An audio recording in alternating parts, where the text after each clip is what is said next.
Good evening, everyone, and welcome to Limmud Live in partnership with the South African Jewish Report. My name is Sean Mattison.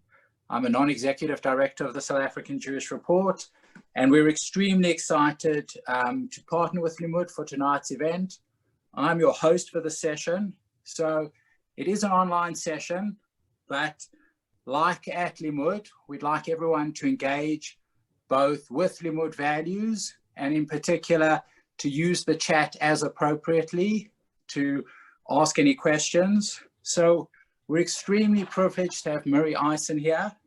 Her presentation is War and Peace, the 2020 Middle East version. So we had a brief intro in the discussion with Howie. So Miri, we're extremely excited to hear from you. Just for everyone, Miri is a retired Israeli colonel, an expert in security, intelligence, and diplomacy, a teacher at the IDC in Herzliya, and presents worldwide on Middle Eastern geopolitics. We're extremely privileged to have Miri here. So we're really looking forward to her presentation. Please do use the chat if everyone wants to go and tell us where they're from. Miri will speak for about 40 minutes and we'll have about 5 minutes of Q&A. So please post your questions in the chat and I'll do my best to facilitate the right questions and the right themes that come about. So once again, thank you for joining us, and Miri, over to you. Thank you so much. So we're going to hope that technology is going to work with us, that I'm going to be able to talk to you here from Ramat Sharon, next to Tel Aviv. I want to share with you this evening some of the main aspects of 2020 of what I like to call war and peace. Sean, my request is that if there are problems with the technology, tell me, I'll stop. We always know internet can come and go, and I won't always know that. So I'm sitting here right now. I am going to be sharing. I will every once in a while try, if possible, to stop and to let you know what's going on, but just give me a nod. Sean, can everybody see what I shared? Yes, we can, Miri, and we can hear you fine. So far, Excellent. so good. Eze kef, yefeh me'od. So here we are, it's 2020. Some of you are sitting looking at me at a telephone or at a computer, maybe even in a bigger one, like in a TV screen. And what I put on the screen for you right now is a very big overview of the greater Middle East, North Africa, looking all of the way towards Europe. And here we are in 2020, and I want to remind you, it's only August. 3 years ago in August, I was happily and lovingly hosted by the South African wonderful Jewish community at Limmud in South Africa. It was an amazing trip, but that was in 2017. When I want to talk about 2020, when I want to focus on war and peace in the Middle East in 2020, in this time of the pandemic, I actually need to remind all of us a little bit about this year. So let's go on a little bit of a tour of this year. Tour number one. When we talk about January, we're talking about, think about the words, the taking out, the killing, the assassination, the targeted killing of Qasem Soleimani, the commander and establisher of what is called, and I want you to take note of these words, it'll be connected later on. He was the commander and establisher of the Al-Quds force, a force called Al-Quds. Most of you will know it, that it's called the Holy Force, an Iranian force, Qasem Soleimani, killed by the United States at the beginning of January. So that was January, right? That was only 8 months ago. And then you go, wow, isn't August the best month ever? Here we are right now. All of us get a smile on our face. All of us take notice and go. After 25 years, really 26 years, since the peace agreement that was signed between Israel and Jordan in October of 1994, for the first time in 26 years, we are having a treaty up the alley, supposed to be happening in the upcoming weeks, but there are already the feelings around it. I'll talk about that a bit further, where the United Arab Emirates, For me, a place that I couldn't go to. If we think about it in that sense, from South Africa, you can fly to Dubai, Abu Dhabi, Emirates, that's just the airlines. For Israelis, these were areas that were sort of closed off. If you had two passports, it would have been a little bit more open. What changed so dramatically in 2020 that brought about two very different events? January 2020, the killing of Qasem Soleimani, and August of 2020, the budding peace agreement that's supposed to be happening between Israel and the United Arab Emirates. So rather than directly dive into that, I'm going to do a zoom out. I want us to talk right now about the possibility of other aspects that very much impact the Middle East, that impacted Israel within the Middle East, but overwhelmingly impacted United Arab Emirates and the countries that surround Israel. And I'll be addressing every one of them in a moment to talk about what happened and what has changed, and into all of that in this war and peace, how COVID-19 also bites in. So what am I trying to do this evening? I'm going to be talking about reasons for war, about reasons for peace, but to do so, I want to introduce you to basic elements of Middle East of 2020 that did not start this year, but all of them became slightly more extreme. So what am I talking about? In January, we had, in addition to the assassination of Qasem Soleimani, peace with prosperity, or the United States administration's plan for peace between Israel and the Palestinians. And right now we are in that second wave of COVID-19. And in that second wave, as we're looking at it, we're wondering how that's going to impact us. And I'm going to dive right in. In the Middle East of 2020, in Israel that I'm sitting in right now, as an exception to the Western world, but in the Middle East in which I'm sitting outside of my window, I can see the Mediterranean Sea. When we look at the greater Middle East, the biggest challenge that the Middle East faces right now is numbers, is demographics. But not just any demographics. The demographics that totally impact the greater Middle East are the demographics of youth. So I don't know about all of you, but I, who live here in Israel, I have 3 kids. In Israel, and I don't know how it is in South Africa, it's one of the only places I know that people will come up to me and say, 3 kids? Why don't you have a 4th? It's kind of like, really? I have to explain that? In Israel, on average, regular, secular, non-religious, active practicing will have 3, 4, 5 children. But I want you to look at the Middle East right now. Because in the Middle East and North Africa, from Morocco to Iran, every single one of the countries that you're looking at, think of what I'm going to say right now, half the population is under the age of 25. I need to give you an example. I need to put this in an area to try and understand what this means. Israel borders Egypt. In 1979, that was the peace treaty between Israel and Egypt. In 1979, Israel was 3.4 million people. Egypt was, at the time, 34 million people, exactly 10 times the size of Israel. So you go 10 times the size. They were 34. We were 3.4. For those who don't know, Israel today is over 9 million citizens, which is amazing. Egypt, that you could see on the map in front of you, over 100 million citizens, meaning Egypt has, under the age of 41, over 65 million citizens. What does that mean that under the age of 40, you have 65 million citizens? Think of what that means in terms of youth, how many people you have from the age of 15 to 25. But I want you to think about it like your families. What does that mean on how many schools were built, on how many universities were built, on how many jobs were created, on where people can get their next step in life? And every single one of the countries of the greater Middle East, from Morocco to Iran, have enormous youth populations. And people like to think of this as something which is bad. And I look at that and go, but this is actually amazing. It's their future.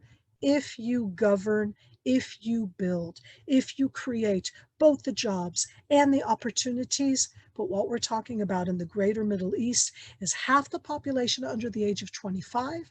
And for the last 15 years, half the population of the Middle East wants to live, the Arabic-speaking countries, they all want to live in the United Arab Emirates.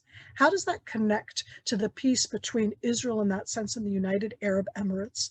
The United Arab Emirates, for this enormous youth population, is seen as being a place where, as a youth, as a 25-year-old, as a 30-year-old, A, you'll be able to get a job.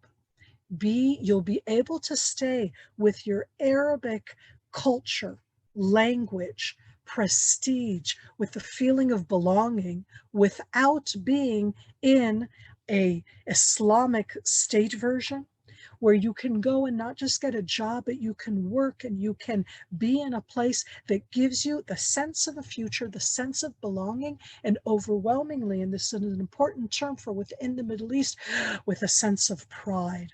So here we are, Middle East 2020, United Arab Emirates is the country that this enormous youth population wants to move to.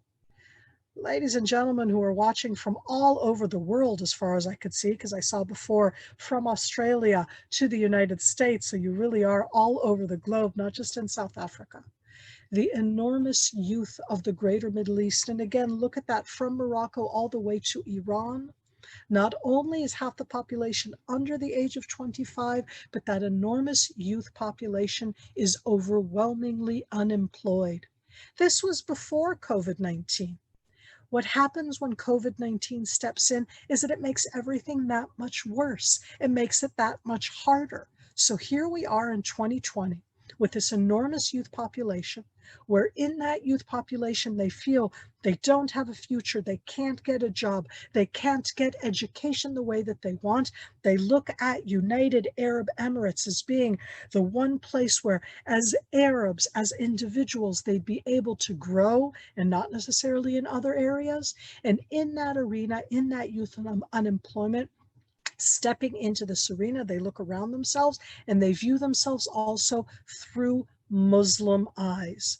This isn't about Islam or Christianity as in other Abrahamic monotheistic religions. There are different religions out there, different aspects of religiosity. But I want to remind us all that when we talk about the Muslim population in the world, the largest Muslim population in the world is not in the Middle East. The largest Muslim population in the world is in Southeast Asia. The 5 largest Muslim countries in the world are, if I go through them right now, in the most populated, not the largest physically, Indonesia, and then Pakistan, Bangladesh, and the Muslim minority in India. Those are the 4 most populated Muslim countries. Number 5 is also not in the Middle East. It's kind of halfway between where I am in Israel and where a lot of you are in South Africa. That's Nigeria. Those are the 5 most populated Muslim countries in the world. And only number 6 is going to be Egypt with the 100 million people. But when I give you that in the background, an enormous youth population in the greater Middle East, and overwhelmingly an enormous population that is Muslim, I want to remind us all in the COVID-19 era that when you're approaching people and you want them to be healthy and you want them to be safe, and it's 2020 and our world has changed so much, that the biggest battle that the different countries are fighting right now is the battle against COVID-19. And that has changed some of the criteria, the way that they look at things, their priorities when it comes to what's important. It's not just about, in that sense, that religious aspect and that belonging.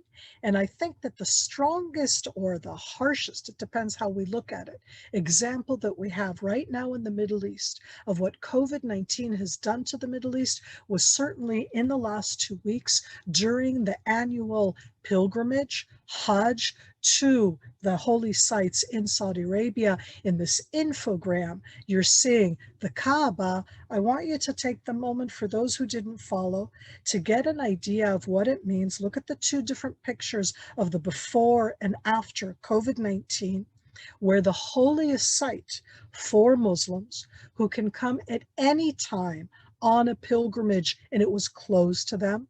The pilgrimage, the Hajj, is one of the 5 pillars of a religion that encompasses 2 billion believers in the world, 2 billion believers.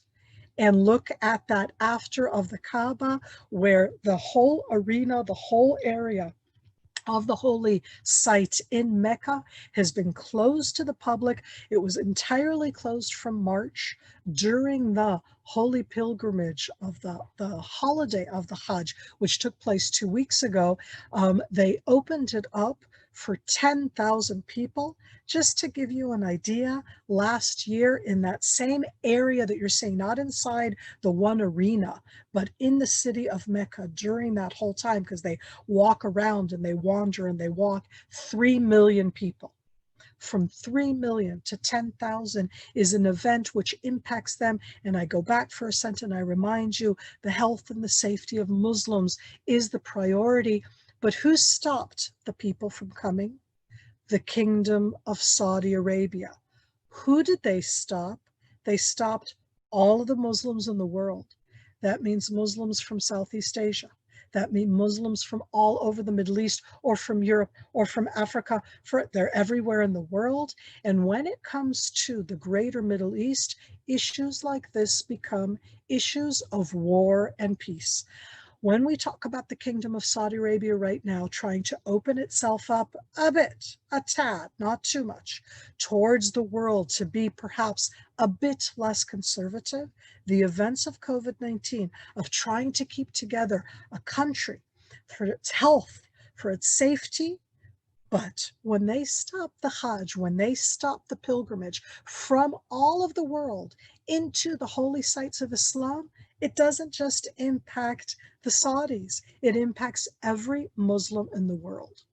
So I mentioned 2 aspects of the greater Middle East that will come into where we are right now. Element number 1, enormous youth. Element number 2, the Islamic aspect of the greater Middle East and North Africa as the strongest and biggest and largest and most populous religion within this arena.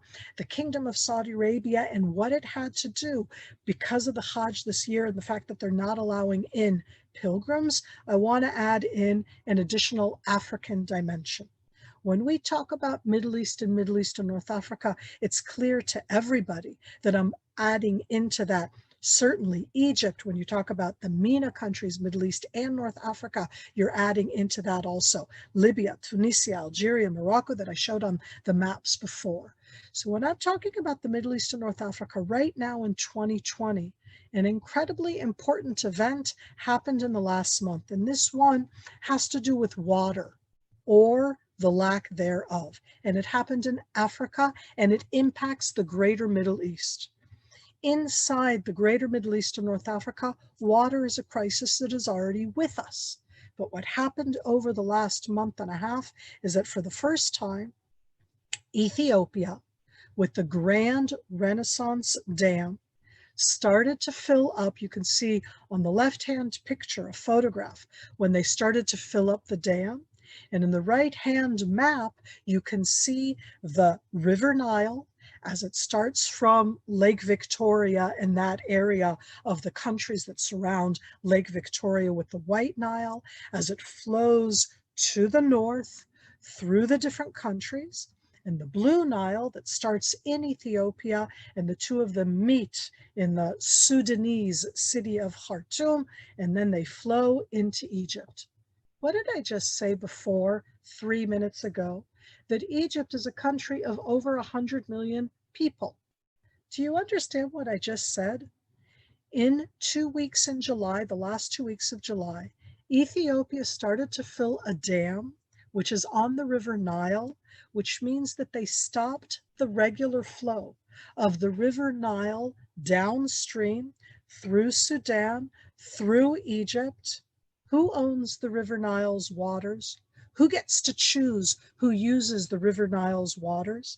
This issue in the greater Middle East of war and peace that's happening around us, very dramatic this summer, not just in that sense of peace.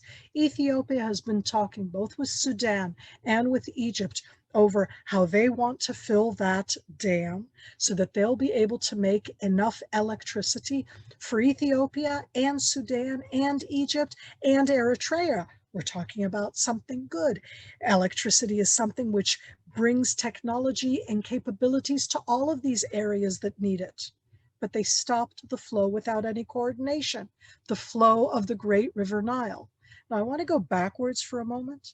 It's already 60 years ago when Egypt opened and inaugurated the Aswan Dam, which is in Egypt, and I find it amusing that they write it as Lake Aswan and not about the Aswan Dam on the map, because the lake was created because they dammed the river.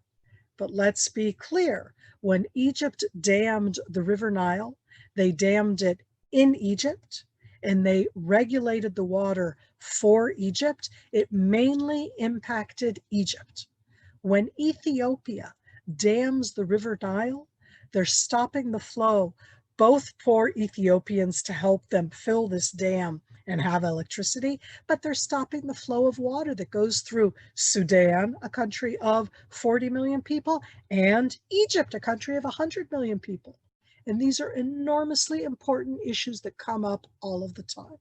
So, talked a bit about youth, talked a little bit about Islam, talked a little bit about water, and I arrive at governance.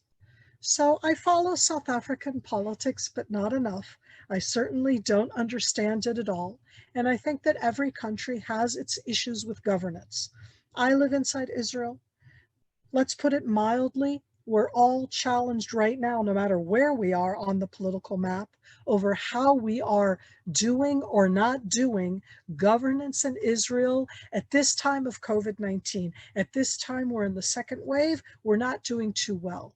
But I'm showing you right now the governance or the leaders or the dictators of all of the different Middle East and North African countries from Morocco to Iran, but in two different sections. Because when we talk about war and peace in the Middle East in 2020, we have to separate between the upper level, that doesn't make them better, who are the members of the Arab League states from the Middle East and North Africa. They're all Arabic-speaking leaders. Right plop in the middle, you can see the King Salman.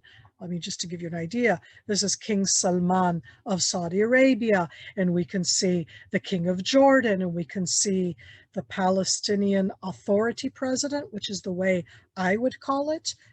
Many of you are from South Africa. You will call this the Palestine president. I'm not in that sense, but we have also here the Kuwaiti, the Emirati, the Lebanese, all of these different leaders that we're seeing in the two lines here.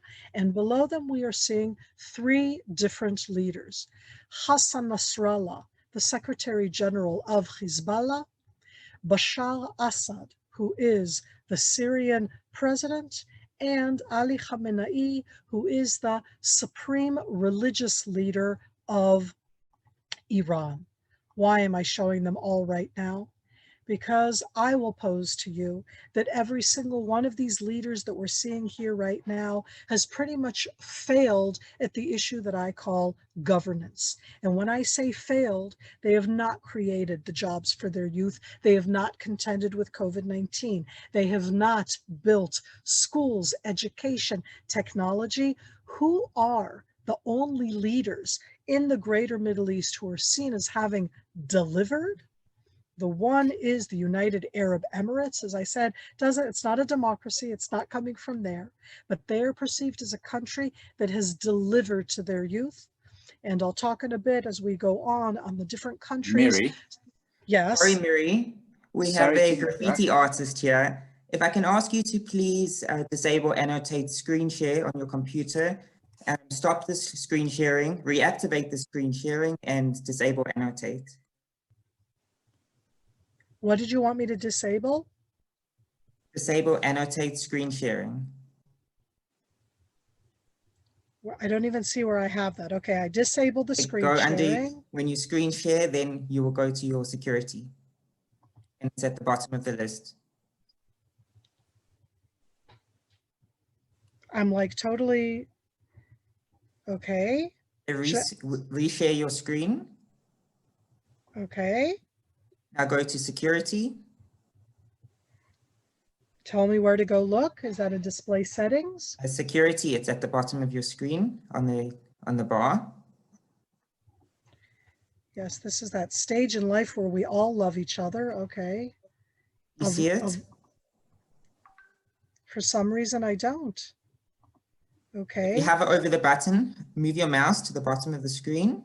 I'm stopped sharing again. Just a sec, okay? Because I'm like, okay, I'm sharing. Da, da, da, da. This happens to me every single time. It's like to drive everybody nuts, right? Is it working okay now? Now hover your mouse over the bottom of the screen. Yeah. Go to security. It's not coming up, sorry. I can just stop sharing again. This is so bizarre. Miri, it seems to have stopped. If you can't do it, I would just carry on with the presentation. Okay, let me just talk in that sense, meaning you're not seeing the share screen at all. No, if you could share we again, can't see anything. But we've got rid of the graffiti artist, so let's give it another go. Okay, can you see the screen now, just so that I know Yes, if we I'm can. talking? Okay, thank you, and I appreciate that. I'm sorry, I have no idea. Okay, we're good? Good to go. Keep going. Thanks. All right, sorry. No, absolutely. So until now, to close caption in that sense, we talked a bit about the aspect of Middle East 2020, enormous youth, overwhelmingly Muslim as a self-identity, as something that they see as part of their future, the challenges of water and how that can have an impact within the greater Middle East. And right now I'm focusing on the governors or governance that you can kind of see in front of you. And I want to take you for a moment into the war zone of the Middle East that all of us are ignoring, and that's called that country that we used to call Syria. I'm not going to talk now about the Syrian war, but I want to remind you just of the elements that are impacting us in 2020. Element number one is the enormous aspect of refugees, because 2020 came, the war still continues, and what's happening in the greater Middle East is where all of these refugees are. In Turkey, okay, that's kind of far away. In Lebanon, bordered with Israel, in Jordan, in Iraq, enormous numbers of Syrian refugees. It's a huge issue. I'll address it in a moment when it comes to Lebanon. But in addition to the refugees, when we talk about the Syrian war, one of the aspects of it that we felt better about last year, and I'm showing you this slide from last year, was that at least we managed to destroy what was invented in this war, expanded in this war, and then essentially the entire world got together to destroy it, the Islamic State. Doesn't this map make you feel kind of better? You look and you go, God, the Islamic State, it was terrible, it was huge, but then it got less and less, and then there's 2019. So I'm going to be the prophetess of doom, and I am the one who's going to tell you, ladies and gentlemen, the Islamic State has not disappeared. It was not destroyed. It was not destroyed in Syria, and not only that, but when most of the people there dispersed after the physical territorial destruction of the area called the Islamic State in Syria and in Iraq, you know what they did? They went home. And when they went home, they came both back into Europe at that small numbers, much larger numbers. Remember that map before of Islam, Southeast Asia, issues which are up there now. In Indonesia, in Malaysia, in Pakistan, in the countries of Southeast Asia. But I'm looking right now at a map that also includes Africa. And I give you that in that background because over the last 6 months, under COVID-19, in this horrific time period where you're looking around and going, how do we fight COVID-19? One of the things that's happened is that everybody is supposed to be in their house at home, secluded isolation, and the Islamic State and Al-Qaeda have both been raising a flag, finding their voice, both inside Syria and in other places. For Israel, it's very disturbing. It's both in Syria, it's also in Egypt, but in Egypt, an ally, a country that has a peace treaty with us, they're a country that needs somebody to come and help, and Israel needs to step up. In addition to the Islamic State, one of the aspects of what's in Syria and in the aftermath of that war, and to me this is the strongest point that I want to talk about, is the implications of Hezbollah and especially of Hasan Nasrallah that you're seeing right now in the photograph. Okay, I know that I can usually talk in English, and I'm sure that most of you understand my English.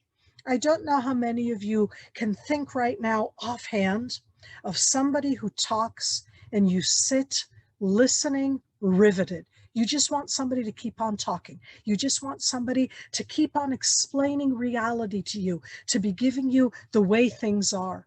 Because ladies and gentlemen, I want you to look right now at Hasan Nasrallah. You are looking at what is the strongest, most charismatic, it doesn't matter the looks. This is about a man who knows how to talk, who knows how to persuade, who knows how to talk, not in Persian. People think of him as an Iranian. He is a Lebanese, Arabic-speaking, Lebanese-born, Arabic-speaking Shiite. And he is eloquent, and he is talking, and he is persuading, and he is on Israel's borders. Inside Lebanon, and this connects into the horrific explosion that was there already 2 weeks ago. Hezbollah, for the last 20 years, has been rebranding itself. And 2020 is the year where this rebranding is coming out. It always has been negative as far as I'm concerned as an Israeli, but the rebranding has brought up Hezbollah to ask a very clear-cut question as we look at it. Look at the different aspects of it, but Hezbollah in the last 20 years has been doing two things that don't always work together. And it's not just about the explosion. None of us know who did the explosion, or if it just happened from a fire in the most worst negligence that there is in having that amount of chemical, that ammonium that was there inside the port. Hezbollah, last 20 years, has been at the forefront of the Shiite revolution. That's something which is worldwide. That's something that's way beyond Arab. That's something which is all over Africa, South America, anywhere they can be at. You have Hezbollah in Indonesia and Malaysia and in the Philippines. You have Hezbollah in South America. You have Hezbollah in Yemen and throughout the Middle East. But at the same time, Hasan Nasrallah, you see him with his mask on his face there? Hezbollah have chosen to also, as they are Lebanese, Arabic speaking, and they are one of the 18 different denominations, religions, confessions that are officially part of the government there, the Shiites, Hezbollah is not only in the government, they have held over the last 4 years the health portfolio. They are the ones who are responsible for the COVID-19 response. They are the ones, in that sense, the Hezbollah minister in the government was the one who's responsible for that response. And you see Hasan Nasrallah, and I look at that and I go, what is he more? Lebanese, responsible for his Lebanese people, his constituents, or is he the head of the Shiite revolution? Because the explosion that happened in Beirut, as it happened and what has evolved from that, has been Hezbollah saying, it isn't us, we're Lebanese. Oh, it must be somebody outside, it's probably the Israelis, which is such shtuyot, it's such negligence of everybody. It wasn't necessarily Hezbollah in that sense. Certainly they didn't want anything of the sort to happen. But when you look at what that does to an organization like Hezbollah, a horrific combination of incompetence, but especially of asking them, who do they want to be? Hezbollah is not only the one that is in the government, supposed to be taking care of COVID-19, it is overwhelmingly on the borders against Israel. So what is Hezbollah? Are they against Israel? Are they the Shiite revolution? Are they a Lebanese political party? Can they be all of the above? When I look at what's happening now in 2020, the response to the peace treaty, budding peace treaty between Israel and UAE is the best seen by Hezbollah, by Turkey, by Iran. Those have been the three Middle Eastern countries who have been the most against what's been happening. And when we look at Iran, a bit further away, Iran has its fingers and its fingerprints in 2020, both in Iraq and in Syria, Iraq, Syria, and Lebanon, Iraq, Syria, Lebanon, and Yemen. And it brings me into that 2020 world where everybody gets a moment to look at a table. And I hope that you can see it. And assuming you can see it, I have to put my glasses on, otherwise I can't see it. But things that you discover in the world of COVID-19. One, I wanted to see what was happening with Israel. I'll talk about Israel in a moment. But this is the official, it's from last night. I take it every night, the official World Health Organization's table showing us the COVID-19 daily update. And you'll notice that Israel is not on the table of the region of the Eastern Mediterranean. And I looked outside the window and thought, I'm pretty near the Mediterranean. Why am I not in this table? But I want you to look at Iran. Because Iran, ladies and gentlemen, is not only, I go backwards, exporting arms, know-how, wars, Qasem Soleimani and the Al-Quds, they are exporting COVID-19. The numbers of death in Iran, and these are the official numbers, the numbers are probably higher, they have surpassed 20,000 people. They are almost, if you look at the numbers of the greater Middle East, 47,000, but the countries of the World Health Organization, as they saw the Eastern Mediterranean, is from Morocco all the way to Pakistan, without Israel, but with the occupied Palestinian territories. But Iran itself is over 20,000 of the deaths. They have been at the center, the epicenter of exporting that within the greater Middle East. And when we think of what we're facing in the Middle East of 2020, we think again, war and peace. Is this not the war that we're all in right now? And look at where Iran is with all of those other countries there. Second aspect of this table, which I find amusing because you have to have a cynical sense of humor if you live in the Middle East, is when I wanted to go and find what Israel was doing. I wanted to find out how we were compared to our arena. And I discovered that in the World Health Organization, we are not in the Eastern Mediterranean. So just so that everybody doesn't go, you know, like, oh no, right? We're in Europe. Oh, I'll get back to that moment. We're in Europe. And it's kind of funny. I don't know how much I'll be able to really do that, but I don't know if you can actually see what I'm doing now, so it doesn't really matter. Can you see what I'm doing now? You see that it's, because little Israel there, Israel, the total cases, it shows our numbers. Just like in the Eurovision and other things, we're in Europe. In the World Health Organization, we're in Europe. But I go backwards a sec, okay, as I do that there. And I remind you that on the map of the World Health Organization, or the table of the Eastern Mediterranean, you have the occupied Palestinian territory, that there are two stars there that tell us that the data here includes East Jerusalem. And when you look at the data of COVID-19 in the Gaza Strip, in the West Bank, and overwhelmingly right now in the southern West Bank, that is one of those aspects of, don't you all want to be on the same page? Isn't this a battle that we're all supposed to battle together? And I said this evening, I'm in the war and peace, which is going to end with UAE, which is happy, but most of it is not happy. In the war against COVID-19, and I'm calling it a war. That's one of the main battles that we're all trying to battle right now. The Palestinian Authority, for the last 2 months, has stopped all of its coordination with Israel. You know that term, cut off your nose to spite your face? They would not accept 2 months ago from the United Arab Emirates equipment for hospitals, equipment to help them out, because it came through the Israeli port, because it came through the Israeli airport. The Gaza Strip has, over the last few days, as I go forward in that sense, I put this up for you right now, the last 2 weeks we have seen a huge spike in the terror incendiary balloon attacks. There are a lot of photos online that you can see of this. So here we are, COVID-19. You'd think that we all have something in common. No, the area right now of the balloons coming on and in, including just today, around 25 different incidents, 17 different fires. Just before we started to talk, there was a siren and warning of incoming rockets. And then my cynicism comes out again because they fired rockets towards the city of Sderot today, but they fell in Gazan territory, meaning the rockets were duds. So I'm sorry, my cynicism comes out. You know, they fired rockets at Israel and the rockets fell inside the Gaza Strip. Are we going to be blamed for that also?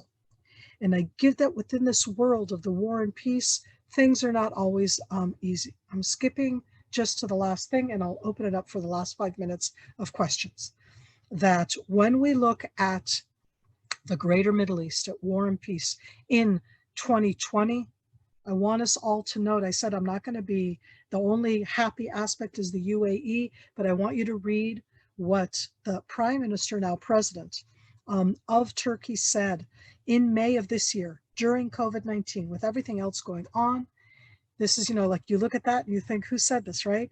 If we lose Jerusalem, we will not be able to protect Medina. I mean, here I am, you know, Yerushalayim and the centrality.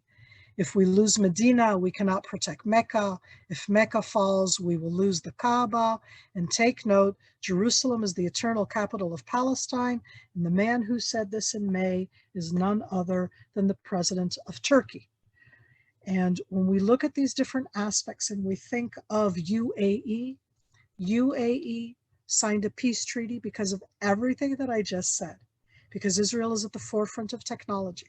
Because right now where we are the ones who are standing up to Iran, to Hezbollah, to Turkey, to those countries that are viewed right now as supporting extreme Islamists who are Shiite and extreme Islamists who are Sunni.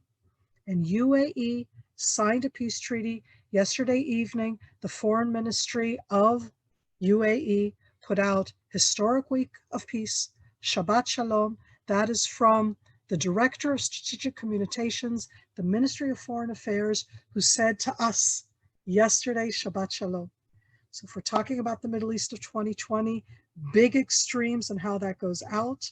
I talked an enormous amount about all sorts of different things. I'm going to stop sharing right now. I get my full screen here with the enormous amount of chats. Sean, tell me if there are any questions that I should be addressing. Miri, thank you. That was extraordinary tour de force. I'm sure everyone enjoyed it. Two questions, if you wouldn't mind. One from Gerald Levine. Egypt wants Gaza for internal security, but they want a UN mandate to administer Gaza. Can you explain that? And then the other question from Dion Pincus, how does the Sunni-Shia divide affect stability in the Middle East? If you can deal with those two, that would be amazing. Thank you very much. Thank you so much for the questions. So contrary to what most people think, Egypt never took over in the Gaza Strip. Egypt never, God, why am I suddenly losing my English, which is a very odd thing to happen to me, as I say to myself right now. Egypt never, sipach, never, God, somebody say it in Hebrew, in English, lo sipachnu, blah, blah, blah, did not annex, did not apply Egyptian law to the Gaza Strip ever, meaning Egypt never saw the Gaza Strip as part of Egypt. So that when we talk about the fact that they want Egypt to have a clear-cut border with the Gaza Strip, and they in Egypt over the last 7 years outlawed Hamas. Egypt, call Hamas like we do, a terror organization, and they see Hamas as the reason that the very extreme Salafi Sunni groups in Sinai are attacking Egyptians in Egyptian Sinai. So that Egypt right now is very clear cut.